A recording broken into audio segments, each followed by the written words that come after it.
আসসালামু আলাইকুম। আশা করি সবাই ভালো আছেন।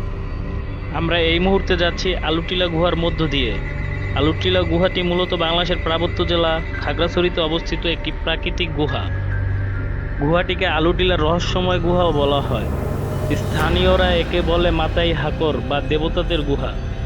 সমুদ্রপৃষ্ঠ হতে গুহাটি প্রায় ৩,০০০ ফুট ওপরে এবং গুহাটির দৈর্ঘ্য প্রায় ৩৫০ ফুট। এই গুহাটির মধ্যে প্রবেশ করার জন্য আমরা প্রায় 10 থেকে 15 মিনিট একটা সিঁড়ি বেয়ে গুহার মুখের কাছে এসে পৌঁছাই। পরে আমরা মোবাইলের ফ্ল্যাশ জ্বালিয়ে রওনা দিই। এই গুহাটি মূলত খাগড়াছড়ির অন্যতম একটি গুরুত্বপূর্ণ পর্যটন কেন্দ্র। এখানে প্রতি বছর অনেক মানুষ আসে এই গুহাটি পরিদর্শন করার জন্য। এই আলুটিলা পর্যটক কেন্দ্রে প্রবেশ করতে হলে আপনাকে ৮০ টাকার টিকিট কেটে পরে প্রবেশ করতে হবে। আমরাও সবাই ৮০ টাকা করে টিকিট কেটে তারপরে এর ভিতরে প্রবেশ করেছি। গুহাটি খুবই ভয়ঙ্কর ছিল। এখানে একা একা যাওয়া একদম অসম্ভব। আমরা সংখ্যায় অনেকজন ছিলাম, অনেকজন বলতে আমরা ১২ জন ছিলাম। আমাদের সাথে আরো ছিল, সামনে পিছনে অনেক মানুষ ছিল। আমাদের সাথে একটি সাউন্ড বক্স ছিল, জেবিএল এর খুব ভালো একটি সাউন্ড বক্স ছিল, যেটির মাধ্যমে আমরা গান শুনে শুনে আগাচ্ছিলাম। কোনো প্রকার সূর্যের আলো গুহার মধ্যে প্রবেশ করতে পারে না, ফলে আমরা মোবাইলে ফ্ল্যাশ জ্বালিয়ে একটু একটু করে হাঁটতে শুরু করি। গুহাটি একদম অনেক অন্ধকার অন্ধকার ছিল এবং গুহাটি খুবই পিচ্ছিল ছিল। গুহাটির মাঝখানে অনেক ধরনের পিচ্ছিল পাথর ছিল, যার ফলে পিছলা খাওয়ার সম্ভাবনা বেশি ছিল।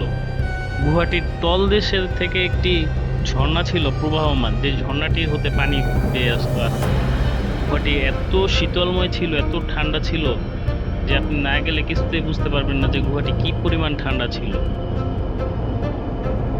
আমরা হাঁটতে হাঁটতে হাঁটতে হাঁটতে গুহাটির মাঝ বরাবর এসে যাই এবং সেখানে দেখতে পাই গুহাটির দুটি মুখ, একটি বাম দিকে একটি ডান দিকে। তো আমাদের ১২ জনের মধ্যে যে গাইড ছিল বলতে কি, যে আগে একবার আসছিল, উনি বলতেছিল আমাদের যে কোন দিকে যাব। আমরা বলি দেখি কে বলতে পারে।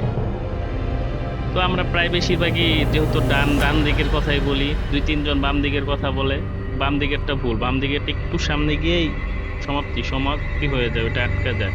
তো আমরা ডান দিকের গুহা থেকে একে একে করে সবাই হাত ধরে ধরে উঠতে উঠতে যাচ্ছিলাম। বাম বাম দিকের গুহার মুখটি ওটা বন্ধ, ডান দিকের গুহা দিয়েই আমরা এগিয়ে যাচ্ছি। এভাবে করে আমরা, গান তো বাজতেছিল বক্সে, তারপরও আমরা অনেক ধরনের শব্দ করে, অনেক ভয়ঙ্কর ধরনের শব্দ করে আমরা এগোচ্ছিলাম। মানে কি একটা অবস্থা, অনেক ভয়ঙ্কর একটা অবস্থা। এখানে যদি একা কেউ যায় সত্যি ভয় পেয়ে যাবে। একা গেলে আমি 100% শিওর, এখানে একা গেলে আপনি ভয় পাবেনই।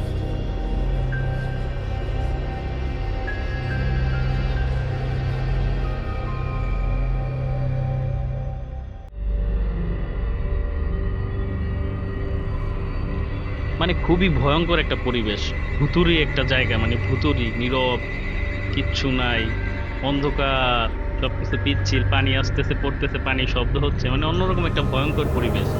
খুবই সুন্দর ছিল। অনেকজন একসাথে থাকার কারণে মানে সেরকম ভয় লাগে না।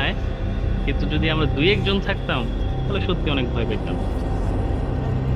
তো আমরা সবাই মিলে এগিয়ে যাচ্ছি, আস্তে আস্তে করে এগিয়ে যাচ্ছি। সামনে একটি জায়গা আছে, উঁচা জায়গা। ওইখান থেকে একজন উপরে উঠে সবাইকে হাত ধরে উঁচায় নিয়ে, মানে উঁচা, পথটা উঁচা, সবাইকে টেনে টেনে তুলবে। তারপর আমরা আস্তে আস্তে সামনের দিকে যাব। সত্যি বলতে ভাই, যে আমাদের সোহাগ সোহাগ মনে করেন সবাইকে বিনোদন দিয়ে যাচ্ছিল, খুবই মজা দিচ্ছিল, খুবই ভয়ঙ্কর শব্দ ভয়ঙ্কর শব্দ করছিল, সবাইকে ভয় লাগানোর চেষ্টা করছিল। মানে খুব ভালো একটা সময় কাটছিল এখানে। এভাবে আমরা আস্তে আস্তে যাচ্ছি, গুহার মধ্য দিয়ে যাচ্ছি, সামনের দিকে অগ্রসর হচ্ছি। যদিও মনের ভিতরে কিন্তু একটু ভয় কাজ করছিল তখন। ভয় কাজ করলো, মানে কেউ কাউরে বুঝতে দেয় না যে ভয় কাজ করতেছে। তারপর আমরা যাচ্ছি সবাই মিলে একসাথে, আস্তে আস্তে হাঁটছি। হাঁটতে হাঁটতে দেখি আর কত দূর যাওয়া যায়, কত দূর গেলে গুহার মুখ দেখা যায়। তো সবাই এক এক করে উঠছে, উঠার পরে এখান থেকে হেঁটে হেঁটে যাচ্ছি, সামনের দিকে যাচ্ছি। গুহা যতটা না ভয়ঙ্কর, তার চেয়ে ভয়ঙ্কর এইখানকার যে স্থানীয় লোকাল যারা পাহাড়িরা, তাদেরকে আপনি আসলে তাদের দেখলে বুঝতে পারবেন যে তারা কি পরিমাণ ভয়ানক। তো আমরা হাঁটতে হাঁটতে গুহার শেষ পর্যায়ে এসে পড়েছি।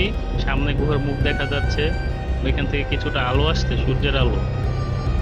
আমরা কিছুক্ষণ পরে গুহার মুখে যাব এবং গুহা থেকে বের হব। এই যে দেখেন আপনারা, আমরা গুহা থেকে বের হচ্ছি, এক এক করে সবাই বের হবে এখন। এই গুহা থেকে বের হওয়ার যে উপরের যে স্তরটা, এখানে পাহাড় পাথরগুলো খুবই আঁকাবাঁকা ভাবে ফেলানো আর খুবই পিচ্ছিল। যে কেউ একটু অসাবধানতার কারণে এই পিচ্ছিল খেয়ে পড়ে যেতে পারে, তাই সবাই সাবধান। আমরাও খুব সাবধানতার মাধ্যমে গুহাটি অতিক্রম করলাম এবং আমাদের এই অভিজ্ঞতার কথা এবং এই অভিজ্ঞতাটা আপনাদের সাথে শেয়ার করলাম। ধন্যবাদ সবাইকে।